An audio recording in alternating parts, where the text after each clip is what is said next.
Sa tanan-tanang utin nga imong natilawan, unsa man gid nga utin ang pinakalami? So, ako nagkahibalo sa inyo, no? Ug sa inyong hakiat, ang pinakalamig gid nga utin, katudjong na ibolitas, tulo ka buok.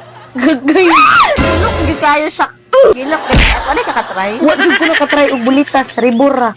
Kanang pagsunod sa imong giti mo pag mo vibrate akong bilat kiat, magbasa-basa gid siya may. Pati tinggil nimo murag gyud. Nahastang kuruga, matingala ko, pag ugayon ako akong tinggil, mura nagmahabwa. Lami, ay. Looking for utin nga na bulitas. Mga tala ka, matisting ka to, asa na siya karon? Oh, asa man siya karon kay mo testing ko siyang utin nga with bulitas? Mao gani nangita ko karon kiat kay akong ipabalo sa imo sad kay ko ani. Namatay siya tungod pod sa kadako sa iyang utin.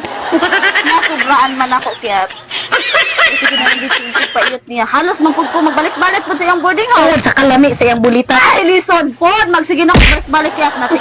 Ning kalit man hinuon sa Kirig. kirig. Na, nagid akong Pasig na infection to. sa ako ah. Sa bulitas. Aw! Basin pod ako hinuon. Lagi na pod ako kagaw. Basig.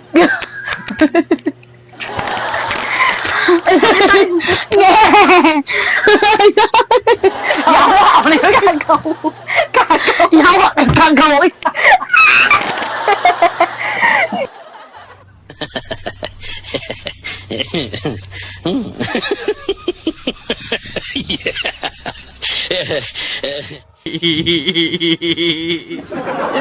Ay.